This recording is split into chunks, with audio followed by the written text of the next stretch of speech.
BJP ప్రభుత్వం మూడవసారి అధికారంలోకి వచ్చిన తర్వాత ప్రభుత్వ రంగ సంస్థలను ప్రైవేటీకరణ చేయడానికి చూస్తోందని సిపిఎం సిద్దిపేట జిల్లా కార్యదర్శి ఆముదాల మల్లారెడ్డి తెలిపారు. రాష్ట్రంలో ఉన్న బొగ్గు గనుల వేలంను కేంద్ర ప్రభుత్వం ఉపసంహరించుకోవాలని డిమాండ్ చేశారు. కేంద్ర ప్రభుత్వం తీసుకొచ్చిన బొగ్గు గనుల ప్రైవేటీకరణను వ్యతిరేకిస్తూ సిద్దిపేట కలెక్టర్ కార్యాలయం ఎదుట సిపిఎం నాయకులు ధర్నా నిర్వహించారు.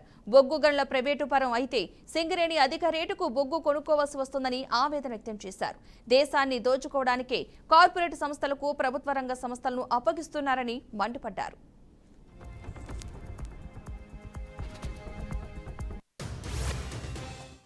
అధికారంలోకి వచ్చినటువంటి బీజేపీ ప్రభుత్వం, నరేంద్ర మోడీ ప్రభుత్వము ఇవాళ ప్రైవేటీకరణ అనే విషయంలో మరి దేశవ్యాప్తంగా మళ్ళీ దీన్ని పుంజుకుంటున్నటువంటి పరిస్థితి ఉంది.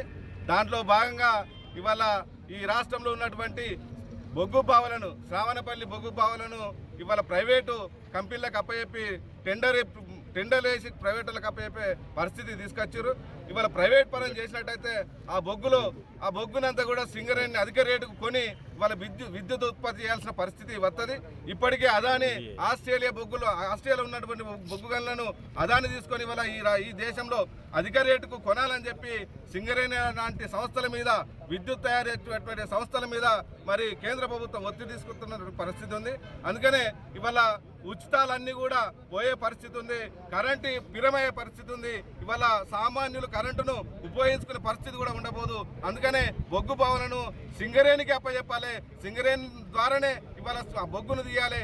ఆ రకంగా ఇవాళ విద్యుత్ ఉత్పత్తి కావచ్చు, లేకుంటే రైళ్లకు బొగ్గు సరఫరా కావచ్చు, ఇతర ఫ్యాక్టరీలకు బొగ్గు సరఫరా కావచ్చు, తక్కువ రేటుకి ఇవ్వడంతో ఇవాళ ఇవన్నీ కూడా తక్కువ రేటుకు ప్రజలకు అందుబాటులోకి వస్తాయి. అందుకని ఈ ప్రభుత్వం మొత్తము బొగ్గు బాగులోనే కాదు, ఈ దేశంలో ఉన్నటువంటి సహజ వనరులన్నీ కూడా కార్పొరేట్ సంస్థలకు అప్పచెప్పేటువంటి ప్రయత్నం చేస్తూ ఉంది. ఈ దేశాన్ని మొత్తము దోచుకునే రకంగా ఇవాళ కార్పొరేట్ శక్తులకు అప్పచెప్తున్నటువంటి పరిస్థితి ఉంది. దాంట్లో భాగంగానే ఇవాళ బొగ్గు గనులను ప్రైవేటులకు అప్పచెప్తా ఉన్నారు. దీనివల్ల ప్రజలకు విపరీతంగా నష్టం జరుగుతుంది. ఇవాళ క్రాస్ సబ్సిడీ అంతా పోతుంది. అందుకని రైతులకు కూడా మరి కరెంటు బిల్లులు పెరిగే అవకాశం ఉంటుంది. మరి డొమెస్టిక్ ఇళ్ళకు కూడా కరెంటు బిల్లు పెరిగే అవకాశం ఉంటుంది. అందుకని ఈ బొగ్గు బావులను సింగరేణికి అప్పచెప్పి తక్కువ రేటుకే కరెంటు దొరికే విధంగా ప్రజలకు, కార్మికులకు అట్లా దొరికే విధంగా ఈ ప్రభుత్వం చేయాలని, అట్లా చేయకుంటే ప్రజల కోపానికి ఆహుతి కాక తప్పదని చెప్పి సిపిఎంగా హెచ్చరిక చేస్తాం.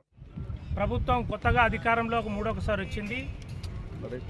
నరేంద్ర మోడీ అధికారంలోకి రాగానే దేశవ్యాప్తంగా ప్రైవేటీకరణ వేగం పెంచినటువంటి పరిస్థితి ఉన్నది. అందులో భాగంగానే ఇవాళ దేశవ్యాప్తంగా ఉన్నటువంటి బొగ్గు గనులను అన్నింటినీ కూడా ప్రైవేటీకరణ చేస్తున్నటువంటి పరిస్థితి ఉంది. ప్రధానంగా తెలుగు రాష్ట్రాల వరకు వస్తే మన దగ్గర సింగరేణి బొగ్గు గనులు ఉన్నాయి. వీటిని కూడా ప్రైవేటీకరణ చేస్తున్నటువంటిది ఉన్నది. బొగ్గు గనులను ప్రైవేటీకరణ చేస్తే ఇవాళ దేశంలో ఉన్నటువంటి వేలాది మంది ఉద్యోగులు, ప్రజల సంపదను అన్నింటి కూడా ప్రైవేటీకరణకు అప్పచెప్పడమే జరుగుతుంది. అంటే ఇవాళ సింగరేణి అప్పచెప్పడం అంటే ప్రభుత్వ సొమ్మును ఇవాళ ప్రైవేటు వ్యక్తులకు అప్పచెప్పుతున్నటువంటిది నరేంద్ర మోడీ ప్రభుత్వం తీసుకున్నటువంటి చర్య. అందుకోసమే ఇవాళ దేశవ్యాప్తంగా దీన్ని నరేంద్ర మోడీ ప్రభుత్వం తీసుకున్నటువంటి ప్రైవేటీకరణను వ్యతిరేకిస్తూ సిపిఎం పార్టీ దేశవ్యాప్తంగా కదులుతున్నటువంటిది ఉంది.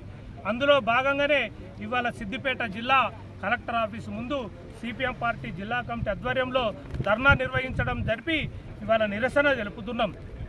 నరేంద్ర మోడీకి విజ్ఞప్తి